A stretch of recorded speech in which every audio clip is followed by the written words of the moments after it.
আল্লাহ পাক রব্বুল আলামিন সূরাতুল কাউসার নাজিল করে বলেন, ও পয়গম্বর, ইয়া রাসূলুল্লাহ, ইয়া হাবিবাল্লাহ, আপনি মনে কষ্ট নিয়েন না, আপনি মনে কষ্ট নিয়েন না, দুঃখ পায়েন না।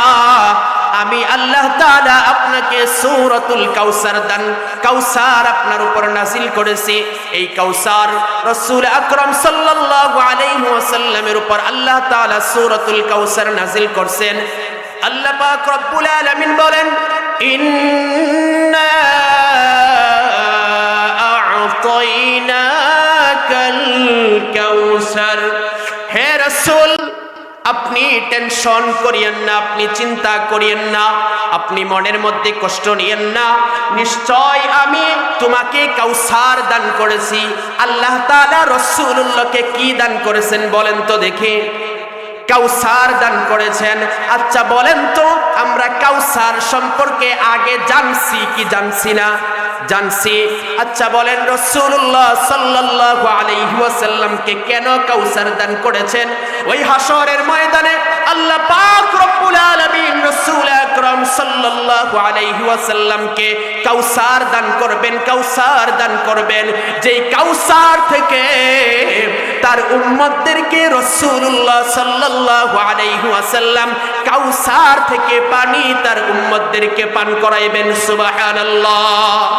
ভাইরা আমার রাসূলুল্লাহ সেই কাউসারের পানি আপনাকে আমাকে পান করাবেন।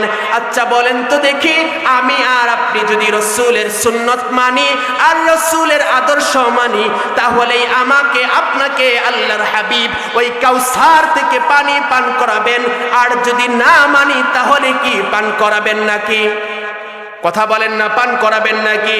শুরুতেই বলছিলাম, আপনি মালিকের কাজ করবেন না, মালিক আপনাকে বেতন দিবে না। মালিকের গোলামি করবেন না, মালিক আপনার হুকুম মানবে না। মালিকের গোলামি আপনি করবেন না, মালিক আপনাকে পারিশ্রমিক দিবে না। ভাইরা আমার, যেই কথাটা বলতেছিলাম, আমার রাসূলুল্লাহ সাল্লাল্লাহু আলাইহি ওয়াসাল্লামকে আল্লাহ তাআলা কাউসার দান করবেন। যেই কাউসারের পানি একবার যদি কেউ পান করে, আর সারা জীবন আর ওই বান্দার পানির পিপাসা ধরবে না। আল্লাহু আকবার। আল্লাহ তাআলা আমাদেরকে আল্লাহ তাআলার গোলামি করার জন্য বানাইছেন। আমরা যদি আল্লাহর গোলামি না করি, আমরা যদি আল্লাহ তাআলার হুকুম না মানি, আমরা যদি আল্লাহ তাআলার গোলামি করে না চলি, তাহলে আল্লাহ তাআলা আমাদের জন্য আরেকটা জায়গা বানায় রাখছেন। আল্লাহ বলেন, রাস্তা দুইটা যায়, আমি আল্লাহ তাআলা তোমাদের জন্য রাস্তা দুইটা দিয়া দিলাম। একটা রাস্তা হচ্ছে জান্নাতের, আর একটা রাস্তা হচ্ছে জাহান্নামের। বান্দারে, তুই আমি আল্লাহ তাআলার গোলামি করবা না, আমি আল্লাহ তাআলার হুকুম তুমি মানবা না। আমি আল্লাহ তোমাকে নামাজের জন্য ডাক দিলাম, ও বান্দা, তুই আমি আল্লাহ তাআলার ডাকে নামাজ পড়ার জন্য তুমি আসলা না। আমি আল্লাহ বলছি, বান্দা গুনাহ করিস না, আমি আল্লাহ তাআলার হুকুম তুই মানো নাই। আমি আল্লাহ বলছি, বান্দা তুই মানুষের সঙ্গে খারাপ আচরণ করিও না, ও বান্দা তুই মানো নাই। আমি বলছি, বান্দা সুদ খাইও না, তুই মানো নাই। আমি বলছি, বান্দা রে, আলেমদের বিরোধিতা করিও না, তুই আলেমদের বিরোধিতা করছো, আমি আল্লাহর কথা মানি নাই। ও বান্দা, যা যা, আমি আল্লাহ তোর জন্য জাহান্নাম বানায় রাখলাম, ওই জাহান্নামের মধ্যে তুমি যাও। সবাই নাউজুবিল্লাহ পড়েন। কি বুঝলেন? আল্লাহর হুকুম যদি আপনি না মানেন, তাহলে আমার আপনার ঠিকানাটা কোথায় হবে একটু বলেন তো দেখি? জাহান্নাম। আমরা কি কেউ জাহান্নামে যেতে চাই? আমরা সবাই কোথায় যেতে চাই? জান্নাতে যেতে চাই। ভাই, একটু চিন্তা করেন, আপনি একটু চিন্তা করেন যে আপনার মন চায় জিন্দেগি আপনি চালাচ্ছেন, এই মন চায় জিন্দেগির আপনার হিসাবটা দিয়া তারপরে আল্লাহর জান্নাতে আপনার ঢুকতে হবে। ভাইরা আমার, বন্ধুগণ আমার, শুনেন, যেই কথাটা বলতেছিলাম, আল্লাহ তাআলার হুকুম যদি আপনি না মানেন, আল্লাহ তাআলার রাস্তায় যদি আপনি না চলেন, তাহলে আপনার জন্য জাহান্নাম কিন্তু বরাদ্দ হয়ে আছে। ভাইরা আমার, বন্ধুগণ আমার, শুনেন, আপনি আমি যদি নেক আমল করি, আপনি আমি যদি আল্লাহ তাআলার যেই হুকুমগুলো আছে সেই হুকুমগুলো যদি আমি আপনি সুন্দরভাবে পরিচালনা করি, আমি আপনি যদি আল্লাহর হুকুমগুলো সুন্দরভাবে মানি, তাহলে আপনার জন্য আল্লাহ তাআলা জান্নাত রাখছেন। সুবহানাল্লাহ। ভাইরা আমার, এমন সুন্দর জান্নাত আল্লাহ তাআলা আপনাকে আমাকে দান করবেন। আরে ভাই, জান্নাত কেমন হবে? জান্নাতটা এমন হবে, আপনি আমি জান্নাতটা কোনোদিন দেখি নাই। আল্লাহু আকবার। রাসূল আকরাম সাল্লাল্লাহু আলাইহি ওয়াসাল্লাম বলতেছেন, তোমাকে জান্নাতটা কেমন জান্নাত দেওয়া হবে, যেই জান্নাতটা তুমি কোনোদিন দেখো নাই। রাসূল বলতেছেন, মা লা আইনুন রাআত, যেই জান্নাত তোমাকে আমি আল্লাহ তাআলা দিব, ওই জান্নাত কোনোদিন তোমার এই চক্ষু দেখে নাই। মা লা আইনুন রাআত ওয়ালা উযুনুন সামিআত, এমন জান্নাত আমি আল্লাহ তাআলা তোমাকে দান করব, যেই জান্নাত কোনোদিন তোমার কান দিয়ে তুমি শ্রবণ করো নাই। ও বান্দা, আজকে যদি আমরা জান্নাতের মধ্যে যেতে চাই, তাহলে আমাদের এই ওয়াজ মাহফিলে আসতে হবে। ভাইরা আমার, আজকে আমরা নামাজ পড়তে চাই না। আজকে দেখেন, নামাজের জন্য যখন মুয়াজ্জিন ডাক দেয়, হাইয়া আলাস সালাহ, হাইয়া আলাল ফালাহ, আমরা কেমন হতভাগা উম্মত হয়ে গেলাম। আজকে নামাজের জন্য মুয়াজ্জিন ডাকে, আর আমরা দুই আঙ্গুলের সিপার মধ্যে ওই যে আগুন, বিড়ির আগুনের মধ্যে দড়াইয়া অন্য দিকে যাই, আছে না নাই? আমাদেরকে মুয়াজ্জিন সাহেব ডাকে, আসো নামাজের দিকে, আসো কল্যাণের দিকে আসো। আমরা আল্লাহর হুকুম, আমরা আল্লাহর ডাকে সাড়া না দিয়া দুই আঙ্গুলের চিপার মধ্যে সিগারেট একটা জ্বালাইয়া আমরা বাম দিকে যাই, এমন মানুষ আমাদের মাঝে আছে না নাই? ওরা মরবে না? কথা বলে না, ওরা মরবে না? যারা নামাজ না পড়ে ওদের মরণ নাই? কথা বলে না, মরণ নাই? যারা আমরা নামাজ পড়ি ওদেরই মরণ আছে নাকি? হ্যাঁ, সবারই মরতে হবে, সবার মরতে হবে। ভাইয়েরা আমার, আজকে আপনি দুনিয়া কামানোর জন্য পাগল হয়ে গেছেন। আপনি আপনার সন্তানকে উচ্চ শিক্ষায় শিক্ষিত করার জন্য পাগল হয়ে গেছেন। আপনি ইনকাম করার জন্য হালাল হারাম কোনো কিছুই আপনি বাস বিচার করেন না। আপনি যা পান তাই খাইতেছেন। আপনি মালিকের দরবারে হিসাবটা দিয়া তারপরে আপনি জান্নাতে ঢুকেন।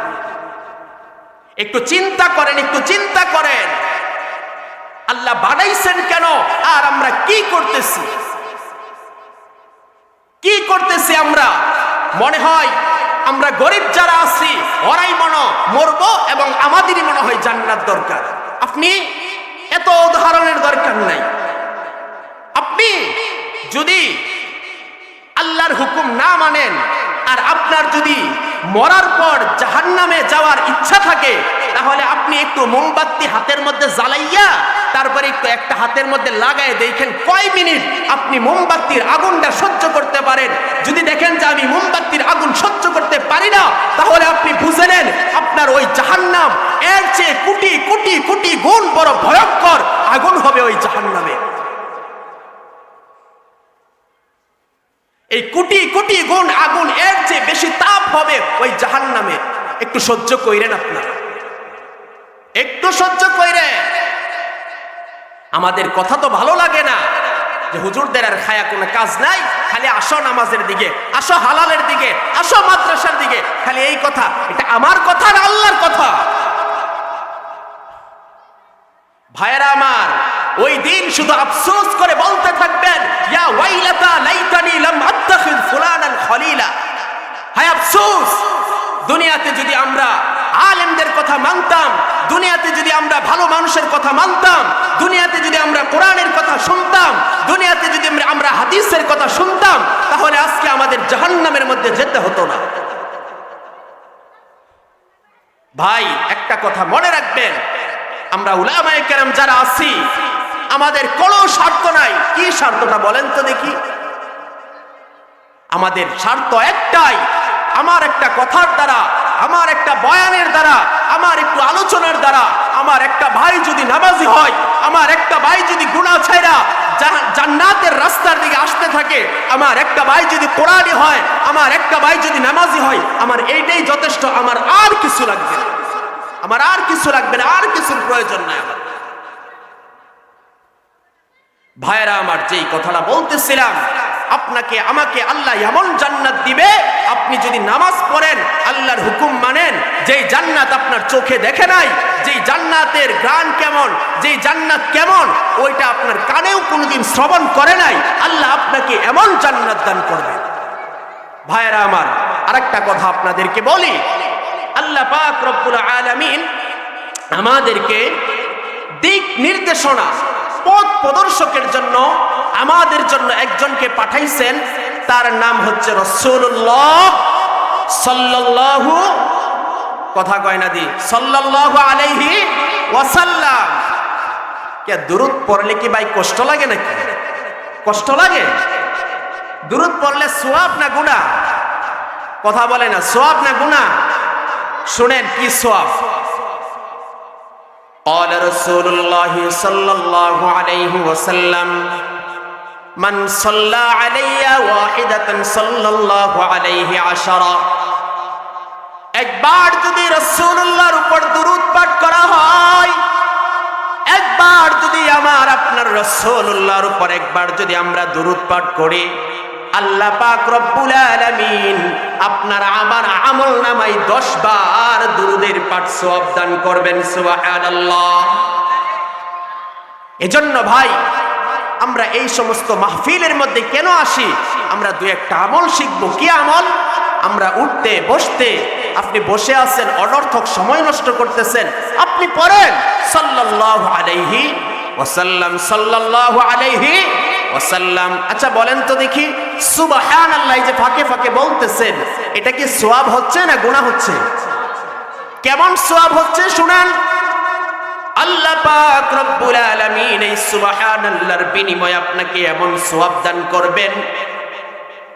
ও মুসলমান, আল্লাহ পাক রব্বুল আলামিনের প্রশংসা, আল্লাহ পাক রব্বুল আলামিনের একবার প্রশংসা যদি আপনি করেন, একবার যদি আপনি বলেন সুবহানাল্লাহ, আপনার জন্য আল্লাহ পাক জান্নাতের মধ্যে এমন একটি ফলের গাছ লাগায়া দিবেন, যেই গাছটা দ্রুতগামী ঘোড়া যদি 500 বছর পর্যন্ত দৌড়ায়, ওই গাছের ছায়াটা দ্রুতগামী ঘোড়া 500 বছর পর্যন্ত দৌড়ায়াও অতিক্রম করতে পারবে না। সুবহানাল্লাহ। আচ্ছা, এই যে কথাটা বললাম, এই কথাটা কি মিথ্যা না সত্য? সত্য। তাহলে আমাদের সওয়াবের দরকার আছে না নাই?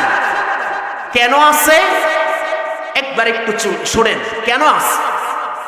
হাসরের ময়দানটা যখন কায়েম হয়ে যাইব না, আপনি না আপনার সন্তানের জন্য অনেক পাগল, আপনি না আপনার ভাইয়ের জন্য অনেক পাগল, আপনি না আপনার মার জন্য অনেক পাগল। ওই হাসরের ময়দানটা যখন কায়েম হয়ে যাবে না, ওই হাসরের ময়দানটা কায়েম হয়ে যাওয়ার সময় আপনার মা আপনার থেকে পলায়ন করবে, আপনার বাবা আপনার থেকে পলায়ন করবে, আপনার ভাই আপনার থেকে পলায়ন করবে, আপনার বন্ধু আপনার থেকে পলায়ন করবে। কি বুঝলেন? এই কথার দ্বারা কি বুঝলেন? হাসরের ময়দানটা যখন কায়েম হবে, ভাইয়েরা আমার, হয়তোবা এখন কথাগুলো মজা লাগবে না, কিন্তু ওই দিন আফসোস করে বলবেন, আল্লাহ আর একবার যদি আমাদেরকে দুনিয়ায় পাঠাইতেন, তাহলে আমরা সব সময় তোমাকে ডাকতাম, তোমার ইবাদত করতাম, সারাটা জীবন তোমার ইবাদতে কাটায় আসতাম। আচ্ছা বলেন তো দেখি, মরার পর আল্লাহ পাক আপনাকে আমাকে আবার কি দুনিয়ায় পাঠাইবেন নাকি? পাঠাইবেন? যারা আমল করে না ওদেরকে মনে হয় আরেকবার সুযোগ দিব, ঠিক না বলেন? নাকি দিব? মনে হয় ঘুষমুষ খাওয়ায় আবার মনে হয় সুযোগ লে আইব নাকি? কোনো সুযোগ নাই। ওই যে আমাদের জেলখানার মধ্যে যখন আমাদের ভাইদেরকে নিয়ে বন্দি করা হয়, কিছু ঘুষ কিছু টাকা পয়সা দিয়া আবার ছুটায় আসে, মনে হয় যে জেলখানার মতো মনে হয় হাসরের ময়দান নাকি? ভাইয়েরা আমার, জেলখানায় একবার ঢুকলে আর একবার বের হওয়ার সুযোগ আছে।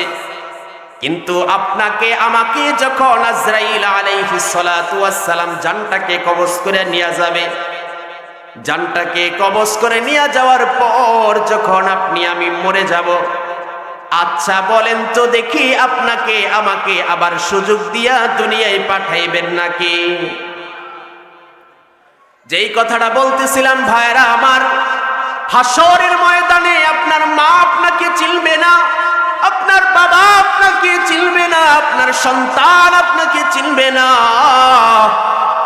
আজকে আপনি সন্তানকে বড় শিক্ষিত বানানোর জন্য, আপনি সন্তানকে শিক্ষিত বানানোর জন্য নিজে যে ইনকাম করতেছেন হালাল ভাবে, ওই হালাল ইনকাম দিয়ে বড় কলেজের মধ্যে পড়ানো যায় না, বড় ভার্সিটির মধ্যে পড়ানো যায় না। এজন্য আপনি ডান বাম সুদের খাতার মধ্যে নাম লেখাইয়া আপনি আপনার সন্তানটাকে উচ্চ শিক্ষায় শিক্ষিত করার জন্য আপনি সুদ খাইলেন, ঘুষ খাইলেন। যেই সন্তানটাকে আপনি ঘুষের টাকা দিয়া, সুদের টাকা দিয়া বড় শিক্ষিত বানাইলেন, হাসরের ময়দানটা যখন কায়েম হয়ে যাবে, যাওয়ার পর আপনার যখন একটা নেক আমল শর্ট পড়ে যাবে, আপনি যা বলবেন, সন্তান রে, দুনিয়াতে না তোরে আমি অনেক ভালোবাসছি, দুনিয়াতে না তোরে আমি অনেক সুন্দরভাবে লালন পালন করছি। ও সন্তান, দুনিয়াতে না তোমাকে অনেক বড় শিক্ষিত বানানোর জন্য সুদের টাকা পর্যন্ত নিছি। ও সন্তান, আজকে আমাকে একটা নেক দে, ওই নেক দিয়া আমি জান্নাতের মধ্যে যাব। হবে না ভাই, হবে না। পালায়ন করবে, মা আপনার থেকে পালায়ন করবে, বাবা আপনার থেকে পালায়ন করবে, আপনার বন্ধু আপনার থেকে পালায়ন করবে। ও মুসলমান গো, সবাই যখন আপনার কাছ থেকে পালায়ন করবে, ওই সময় আপনার আমার জন্য একজন সুপারিশকারী দাঁড়াবে। জোরে জোরে বলেন, তিনি হচ্ছেন আমাদের নবী রাসূলুল্লাহ সাল্লাল্লাহু। বুঝলেন কথা? বুঝছেননি? ওই দিন আপনার মা বাবা সব আপনার থেকে পালায়ন করবে, কিন্তু আমার আপনার রাসূলুল্লাহ সাল্লাল্লাহু আলাইহি ওয়াসাল্লাম আল্লাহর কাছে সিজদা দিয়ে পড়ে থাকবেন আর বলবেন, আল্লাহ আপনি আমার গুনাহগার উম্মতদেরকে মাফ করেন, আপনি আমার গুনাহগার উম্মতদেরকে জান্নাতে ঢুকান, না হলে আমি জান্নাতের মধ্যে ঢুকবো না। আল্লাহু আকবার। ভাইরা আমার, আজকে সেই রাসূলুল্লাহর উপর দুরূদ পড়তে চান না, আজকে সেই রাসূলের আদর্শ আপনার মধ্যে নাই, আজকে সেই রাসূলের আদর্শের বয়ান যদি আমরা করি আমাদেরকে বাধা প্রদান করা হয়, আজকে সেই রাসূলের কথা, রাসূলের সুন্নতের আদর্শ যদি আমরা সমাজের মধ্যে চালাইতে চাই তাহলে আমাদেরকে বাধা প্রদান করা হয়। আপনি যদি দুনিয়াতে রাসূলের আদর্শ অনুযায়ী না চলেন তাহলে আপনার আমার জন্য আমার রাসূলুল্লাহ হাসরের ময়দানে সুপারিশ করবে।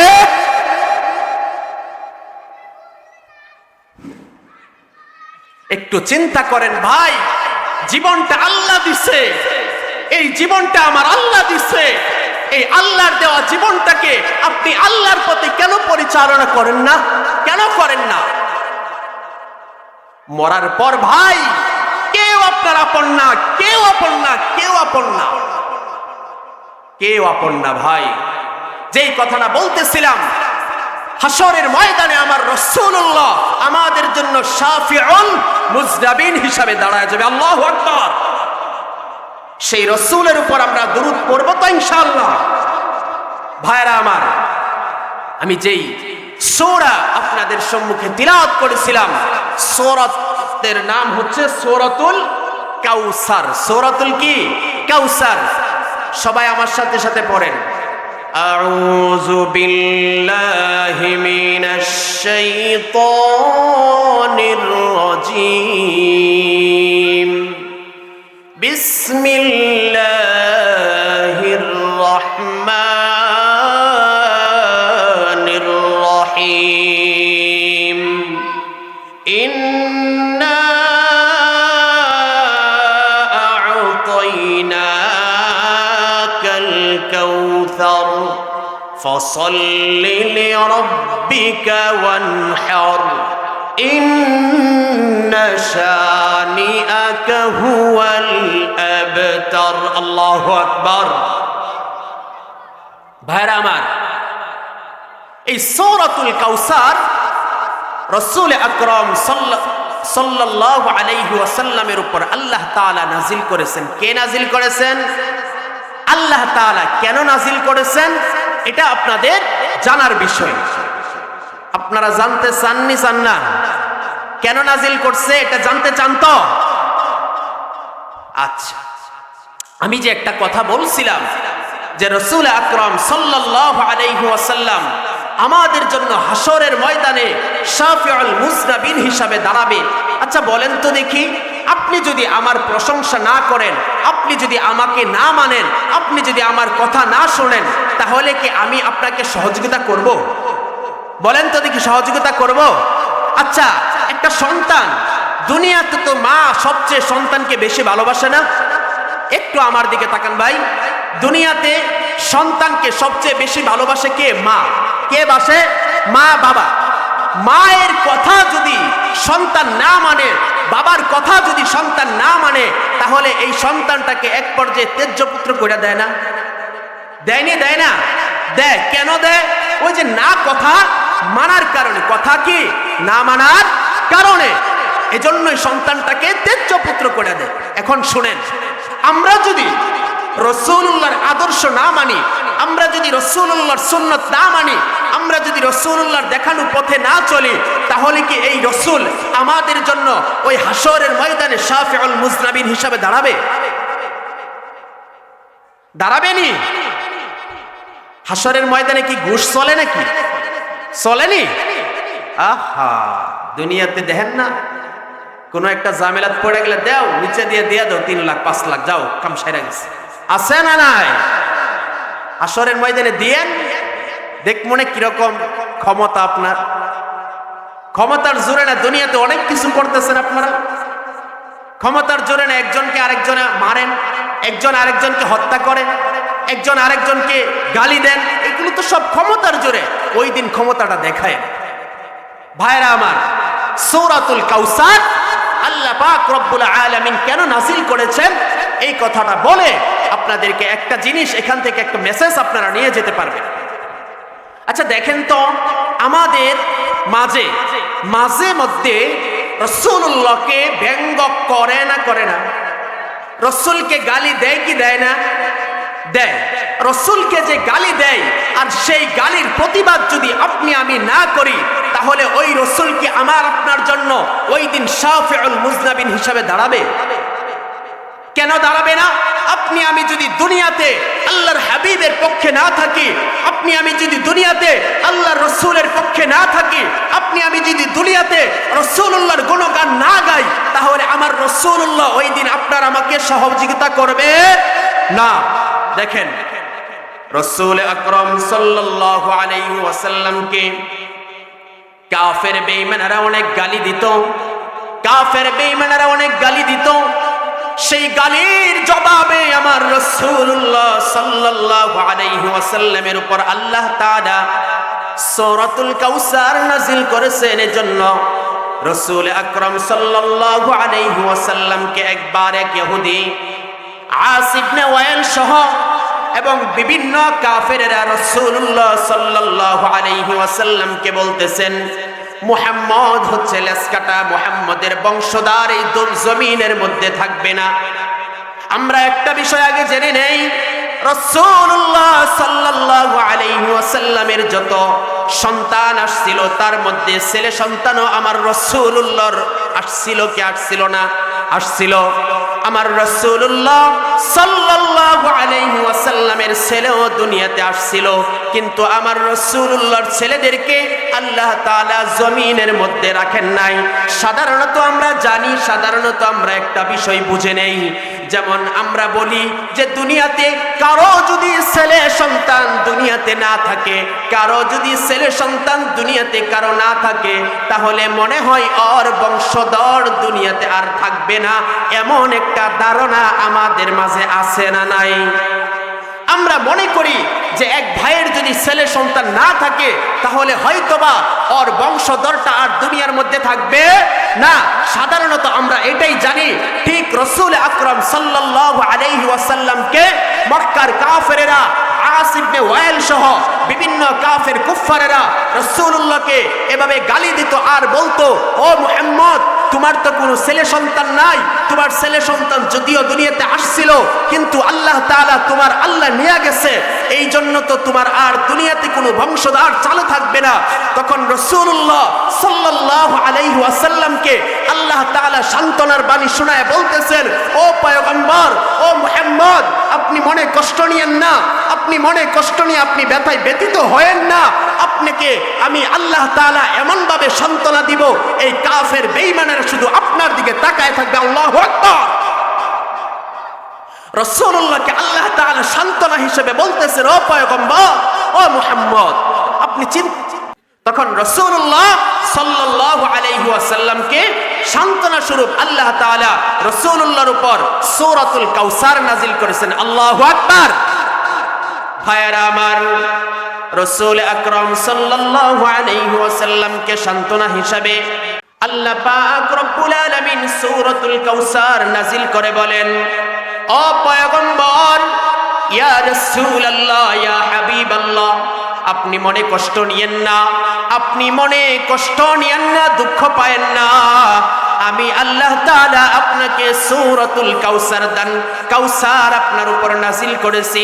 এই কাউসার রাসূল আকরাম সাল্লাল্লাহু আলাইহি ওয়াসাল্লামের উপর আল্লাহ তাআলা সূরাতুল কাউসার নাজিল করছেন।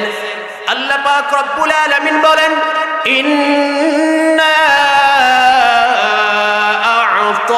আ'তাইনাকাল কাউসার। হে রাসূল, আপনি টেনশন করিয়েন না, আপনি চিন্তা করিয়েন না, আপনি মনের মধ্যে কষ্ট নিয়েন না। নিশ্চয় আমি তোমাকে কাউসার দান করেছি। আল্লাহ তাআলা রাসূলুল্লাহকে কি দান করেছেন বলেন তো দেখি? কাউসার দান করেছেন। আচ্ছা বলেন তো, আমরা কাউসার সম্পর্কে আগে জানছি কি জানছি না? জানছি।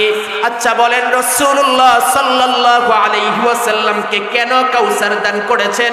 ওই হাশরের ময়দানে আল্লাহ পাক রব্বুল আলামিন রাসূল আকরাম সাল্লাল্লাহু আলাইহি ওয়াসাল্লামকে কাউসার দান করবেন, কাউসার দান করবেন, যেই কাউসার থেকে তার উম্মতদেরকে রাসূলুল্লাহ সাল্লাল্লাহু আলাইহি ওয়াসাল্লাম কাউসার থেকে পানি তার উম্মতদেরকে পান করাইবেন। সুবহানাল্লাহ। ভাইরা আমার রাসূলুল্লাহ সেই কাউসারের পানি আপনাকে আমাকে পান করাবেন। আচ্ছা বলেন তো দেখি, আমি আর আপনি যদি রাসূলের সুন্নাত মানি আর রাসূলের আদর্শ মানি, তাহলেই আমাকে আপনাকে আল্লাহর হাবিব ওই কাউসার থেকে পানি পান করাবেন। আর যদি না মানি তাহলে কি পান করাবেন নাকি? কথা বলেন না, পান করাবেন নাকি? শুরুতেই বলছিলাম, আপনি মালিকের কাজ করবেন না, মালিক আপনাকে বেতন দিবে না, মালিকের গোলামি করবেন না, মালিক আপনার হুকুম মানবে না, মালিকের গোলামি আপনি করবেন না, মালিক আপনাকে পারিশ্রমিক দিবে না। ভাইরা আমার, যেই কথাটা বলতেছিলাম, আমার রাসূলুল্লাহ সাল্লাল্লাহু আলাইহি ওয়াসাল্লামকে আল্লাহ তাআলা কাউসার দান করবেন, যেই কাউসারের পানি একবার যদি কেউ পান করে আর সারা জীবন আর ওই বান্দার পানির পিপাসা ধরবে না। আল্লাহু আকবার। ভাইরা আমার, ওই হাশরের ময়দান যখন কায়েম হয়ে যাবে, ওই হাশরের ময়দানের উপর আপনাকে আমাকে যখন দাঁড় করায়া দেওয়া হবে, দেখেন তামার নিচে দিয়া যখন আগুন ধরায়া দেওয়া হয়, আচ্ছা বলেন তো দেখি, ওই তামার উপরে আপনি আমি কি দাঁড়ায়া থাকতে পারবো নি? কথা বলেন না, পারবো নি? ভাইরা আমার, ওই তামার উপরে আপনি আমি দাঁড়ায় থাকতে পারবো না। আর ওই সময় দাঁড়ায়া থাকতে থাকতে আপনার আমার শুধু পানির পিপাসা ধরবে। আর পানির পিপাসা মিটাইতে হলে আপনাকে আমাকে আল্লাহর হাবিব কাউসার থেকে পানি পান করাবেন। যদি পানি আপনি আমি পান করতে চাই, তাহলে দুনিয়াতে আমার রাসূলুল্লাহর আদর্শ আপনার আমার মানতে হবে, ঠিক কিনা বলেন? আপনি আমি যদি রাসূলের আদর্শ মানি, আপনি আমি যদি রাসূলুল্লাহর সুন্নাত মানি, তাহলে আপনি আমি আল্লাহর কাছে, আল্লাহর হাবিবের কাছ থেকে হাউজে কাউসারের পানি পাবো।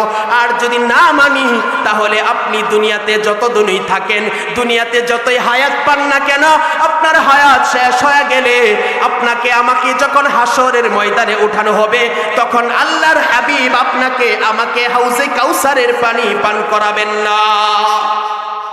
ভাইরা আমার, আজকে দেখেন, আমি আপনি যদি রাসূলুল্লাহর আদর্শের বয়ান করি, বলে রাসূলুল্লাহর আদর্শটা কেমন, যেই উম্মতের মাঝে রাসূলুল্লাহর আদর্শ ঢুকে যাইবে, ও কোনোদিন মানুষকে গালি দিতে পারে না। আচ্ছা বলেন তো দেখি, 63 বছর জিন্দেগির মধ্যে আমার রাসূলুল্লাহকে কোনোদিন গালি দিছে কেন? কাউকে? আমার রাসূলকে কাউকে গালি দিছে কোনোদিন? দিছেনি? কথা বলে না, দিছে? দেয় নাই। তাহলে আপনি উম্মত হয়ে কেন দেন? আমার রাসূল যদি গালি না দিয়ে থাকে, তাহলে আপনি আমি যদি রাসূলকে মানি আর রাসূলের আদর্শ যদি মানি, তাহলে আপনার আমার জবান দিয়ে কোনোদিন গালি বের হতে পারে? কথা বলে না, পারে নাকি? তাহলে দেন যে কেন দেন বলেন তো দেখি। ভাইরা আমার, আজকে দেখেন, আমার রাসূলের আদর্শ যদি একটা ছোট্ট সন্তান যদি গ্রহণ করে, সে একটা ছোট্ট সন্তান একেবারে শ্রেষ্ঠ সন্তান হিসাবে আল্লাহর কাছে উপনীত হবে। একজন যুবক যদি চিন্তা করে সে একজন শ্রেষ্ঠ যুবক হতে চায়, তাহলে সে যেন রাসূলুল্লাহর আদর্শকে অনুকরণ করে। একজন বৃদ্ধ যদি চিন্তা করে সে একজন শ্রেষ্ঠ বৃদ্ধ হতে চায়, তাহলে সে যেন রাসূলুল্লাহর আদর্শকে অনুকরণ করে। একজন সমাজ সেবক যদি চিন্তা করে আমি রাসূলুল্লাহ, আমি সমাজটাকে সুন্দরভাবে পরিচালনা করব, সে যেন রাসূলুল্লাহকে অনুকরণ করে। একজন রাষ্ট্রপতি যদি চিন্তা করে আমি দেশটাকে সুন্দরভাবে চালাবো, তাহলে সে যেন রাসূলুল্লাহর আদর্শকে অনুকরণ করে। ঠিক কিনা বলেন? আচ্ছা বলেন, এই যে আমি আপনি এই যে শান্তি খুঁজতেছি, এই যে শান্তির জন্য দিন রাত মেহনত করে যাচ্ছি, আমি আপনি কি শান্তির মধ্যে আছি না অশান্তির মধ্যে আছি? কথা কয় না, কিসের মধ্যে আছি? অশান্তির মধ্যে আছি। আচ্ছা বলেন তো, ইসলাম ছাড়া, রাসূলুল্লাহর আদর্শ ছাড়া আপনি আমি কি কোনোদিন শান্তি পাইব? বলেন তো, পাইব নাকি? আপনি আমি যতই তন্ত্র মন্ত্রের পিছনে ঘুরি না কেন, আপনি আমি যতই মানুষের বানানো কালচারের পিছনে ঘুরি না কেন, এই কিয়ামত পর্যন্ত আপনি ঘুরতেই থাকবেন, ঘুরতেই থাকবেন, কোনোদিন শান্তির দেখা আপনার পাবেন। তাহলে বুঝেও কেন মানেন না? বুঝেও কেন মানেন না আপনি? ভাইরা আমার, একটা কথা মনে রাখবেন, বয়ান থেকে আপনারা কি নিয়ে গেলেন, আমার রাসূলুল্লাহর আদর্শটাই যদি আপনার জীবনের সাথে ফিট করতে না পারেন, তাহলে এই জীবন রাইখা আপনার কোনো লাভ নাই। আজকে আমার সন্তান, আজকে আপনি একটা সন্তান দ্বারা কর্মচারীর চাকরি করান, ওই সন্তানটাকে আপনি জারির উপরে রাখেন, ধমকের উপরে রাখেন, অথচ হযরত রাসূল আকরাম সাল্লাল্লাহু আলাইহি ওয়াসাল্লামের আদর্শ কেমন একটা ঘটনা থেকে আপনারা বুঝতে পারবেন। আজকে একটা কাজের লোক, আপনার দোকানের কর্মচারী বা আপনার গেটের দারোয়ান, ওই মানুষটার সাথে আপনি খারাপ আচরণ করেন, অথচ রাসূল আকরাম সাল্লাল্লাহু আলাইহি ওয়াসাল্লাম কেমন আদর্শের মানুষ ছিলেন, কেমন আদর্শের নবী ছিলেন। ভাইরা আমার, রাসূল আকরাম সাল্লাল্লাহু আলাইহি ওয়াসাল্লামের আদর্শটা কেমন ছিলেন একটু বুঝেন। রাসূলের একজন খাদেম ছিলেন হযরত আনাস রাদিয়াল্লাহু তাআলা আনহু। একদিন আল্লাহর হাবিব সাল্লাল্লাহু আলাইহি ওয়াসাল্লাম আনাস রাদিয়াল্লাহু তাআলা আনহুকে বাজার করার জন্য বাজারের মধ্যে পাঠাইছে। রাসূল আকরাম সাল্লাল্লাহু আলাইহি ওয়াসাল্লাম বাজার করার জন্য বাজারের মধ্যে পাঠানোর পর ওই আনাসকে পাঠাইছে জোহরের পর। হযরত আনাস রাদিয়াল্লাহু তাআলা আনহু বাজারের দিকে যাইতেছে, প্রতিমধ্যে দেখতেছে কিছু ছোট্ট ছোট্ট সন্তানগুলো খেলাধুলা করতেছে। দেখবেন আমাদের সমাজের মধ্যে ছোট্ট ছোট্ট সন্তানগুলো কিন্তু একটা খেলার প্রতি আগ্রহ থাকে, ঠিক কিনা বলেন?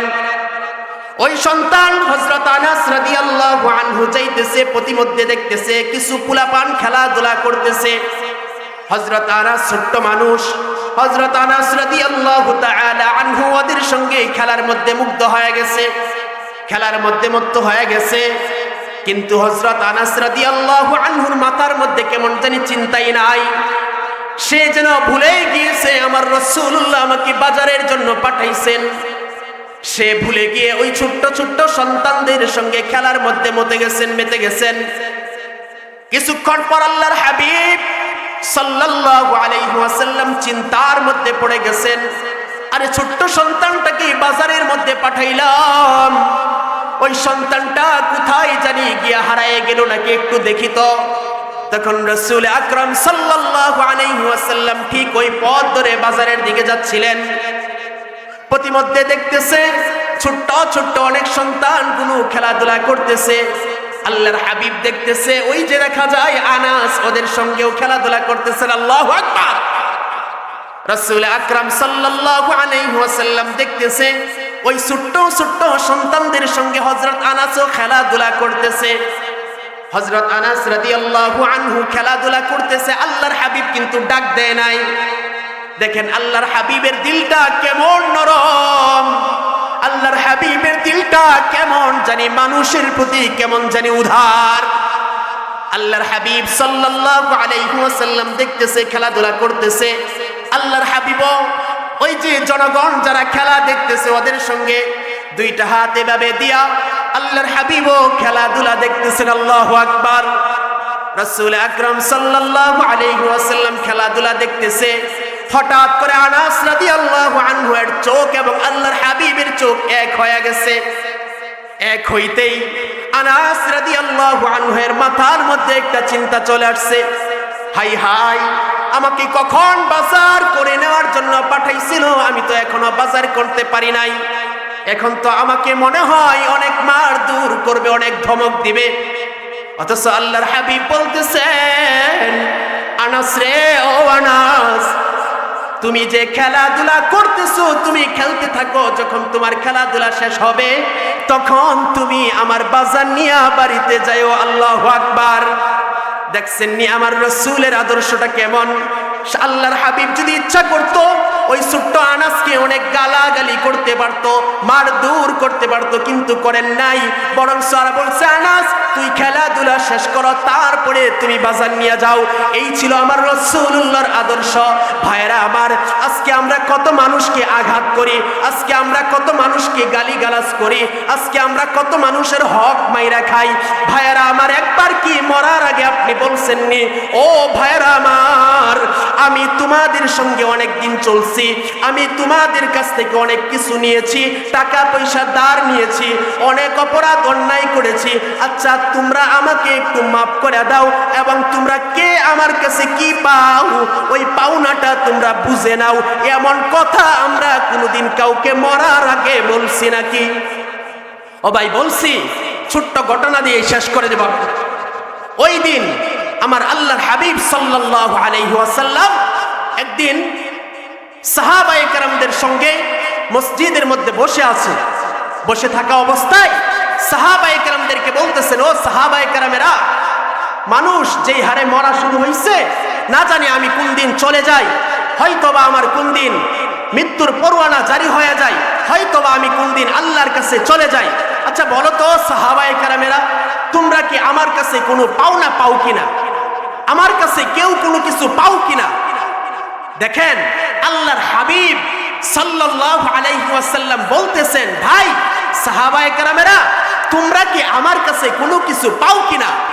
আচ্ছা বলেন তো দেখি, বাবাই যদি সন্তানের কাছ থেকে 500 টাকা ধার নেয়, ধার নেওয়ার পরে যদি বলে, ও সন্তান, তোমরা কি আমার কাছে কোনো টাকা পয়সা পাও কিনা, তখন কি সন্তান হয়ে আমরা বলবো যে আব্বা তোমার কাছে 500 টাকা পাই? এটা কি বাপ হয়ে বলতে পারি আমরা? সন্তান হয়ে বাপকে বলতে পারে? কথা কয় না, বলতে পারে না। কেন বলতে পারে না? যে বাবা 500 টাকা নিচে কোনো সমস্যা নেই। ঠিক আল্লাহর হাবিব সাল্লাল্লাহু আলাইহি ওয়াসাল্লাম যখন এই কথাটা বলছে, ও সাহাবায়ে কেরাম, তোমরা কি আমার কাছে কোনো কিছু পাও কিনা, তখন হঠাৎ করে একজন সাহাবী দাঁড়ায় গেছে, দাঁড়ায় বলতেছেন, ইয়া রাসূলুল্লাহ, ইয়া হাবিবাল্লাহ, আমি আপনার কাছে একটা পাওনা পাই। তখন তো সাহাবায়ে কেরাম মেজাজ গরম হয়ে গেছে, হ্যাঁ কি কয়, আল্লাহর হাবিবের কাছে সে কি পায়? তখন বলতেছেন, ও ভাই সাহাবী, তুমি আমার কাছে কি পাও? তখন আল্লাহর হাবিব সাল্লাল্লাহু আলাইহি ওয়াসাল্লামকে সাহাবী জবাব দিয়ে বলতেছেন যে রাসূলুল্লাহ, আপনি আমাকে একদিন ছোট্ট করে একটা থাবড়া দিয়েছিলেন, ছোট্ট করে একটা চটকানা লাগাইছিলেন, একটা গায়ের মধ্যে আঘাত করছিলেন। ওই আঘাতের ওই আঘাতের যেই আপনার ওই আঘাতের যে ইয়াটা আছে, আমি ওইটা আজকে পরিশোধ করব। তখন রাসূল আকরাম সাল্লাল্লাহু আলাইহি ওয়াসাল্লাম বলতেছেন যে আঘাতের প্রতিশোধ তুমি নিবা, নেও, সমস্যা নাই। তখন রাসূল আকরাম সাল্লাল্লাহু আলাইহি ওয়াসাল্লামকে সাহাবী বলতেছেন যে ইয়া রাসূলুল্লাহ, আপনি যখন আমাকে আঘাত করছিলেন শরীরের মধ্যে, তখন আমার গায়ের মধ্যে কোনো কাপড় ছিল না, আপনি আপনার গায়ের কাপড়টা খুলে দেন। তখন তো সাহাবায়ে কেরাম পাশে যারা ছিল একেবারে রাগে রাগান্বিত হয়ে গেছে। হ্যাঁ, কি বলো, আমার রসুলের গায়ের মধ্যে তুমি হাত উঠাইবা, এত বড় সাহস? তখন আল্লাহর হাবিব সাহাবায়ে কেরামদেরকে বলতেছেন, ও সাহাবীরা, তোমরা একটু স্থির থাকো, তোমরা এত গরম হয়ো না, তার পাওনা সে আজকে বুঝে নিবে। তখন রাসূল আকরাম সাল্লাল্লাহু আলাইহি ওয়াসাল্লাম গায়ের যে জামাটা ছিল, তখন ওই গায়ের জামাটা আমার রাসূলুল্লাহ খুলে দিয়েছে।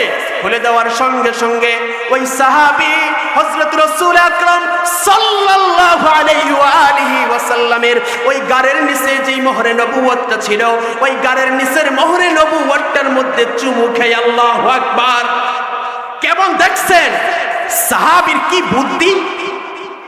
এই বুদ্ধি খাটাইছে সাহাবী বুদ্ধিটা খাটানোর পর রাসূল আকরাম সাল্লাল্লাহু আলাইহি ওয়াসাল্লাম বলতেছেন, ও সাহাবী, তুই তো তোমার উপর জাহান্নাম তুমি নাজিল করো নাই, তুমি তো তোমার উপরে জান্নাতকে ওয়াজিব করছো। সুবহানাল্লাহ।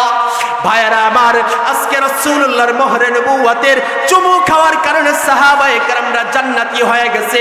আজকে আপনি আমি যদি সাহাবায়ে কেরামের আদর্শ, রাসূলের আদর্শ, রাসূলের সুন্নাত যদি আপনি আমি দুনিয়া থেকে মেনে আল্লাহর কাছে যাইতে পারি, তাহলে আল্লাহ পাক রব্বুল আলামিন আপনাকে আমাকেও বিনা হিসেবে জান্নাত দান করবেন।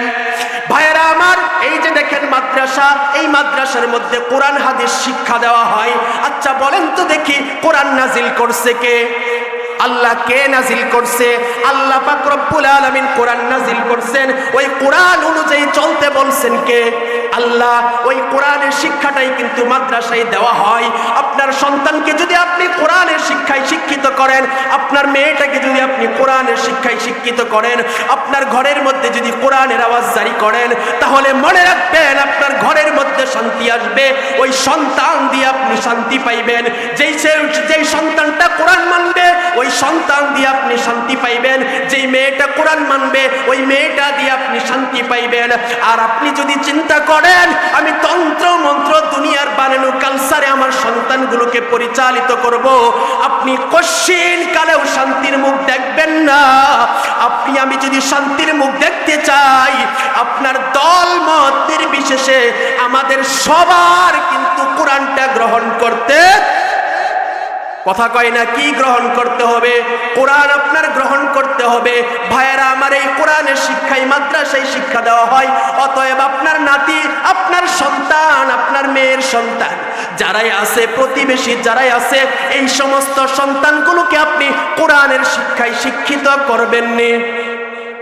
হাত উঠান, আল্লাহর কাছে দেখায়া দেন, আল্লাহ গো, আমার যেই ভাইয়েরা হাত উঠাইছে সন্তানগুলোকে কোরআনের শিক্ষায় শিক্ষিত করবে, ওই ভাইদের সন্তানগুলোকে তুমি আল্লাহ তাআলা, তুমি রাসূলুল্লাহর শাফাআত দান করেন। সবাই পড়ি আমিন। ভাইয়েরা আমার, আপনার সন্তানকে যদি আপনি কোরআন শিক্ষা দেন, ওই সন্তান দ্বারা আপনার কোনোদিন কষ্ট পেতে হবে না। আপনার মেয়েটা যদি আপনি কোরআনের শিক্ষায় শিক্ষিত করতে পারেন, ওই সন্তান মেয়েকে দিয়ে আপনার কষ্ট পেতে হবে না। অতএব আমরা সবাই সন্তানগুলোকে কোরআনের শিক্ষায় শিক্ষিত করতে রাজি আছি তো? ইনশাআল্লাহ আল্লাহ তাআলা আমাদের সবাইকে আল্লাহর হুকুম, রাসূলুল্লাহর সুন্নতের আদর্শ মেনে দুনিয়ায় চলার তৌফিক দান করুক। আমরা যেন সবাই রাসূল আকরাম সাল্লাল্লাহু আলাইহি ওয়াসাল্লামের হাতে যে হাউজে কাউসারের পানি, আমরা যেন সবাই পান করতে পারি। আল্লাহ তাআলা তৌফিক দান করুক। ওয়া আখিরু দাওয়ানা আনিল হামদুলিল্লাহি রাব্বিল আলামিন। আসসালামু আলাইকুম ওয়া রাহমাতুল্লাহি ওয়া বারাকাতুহু।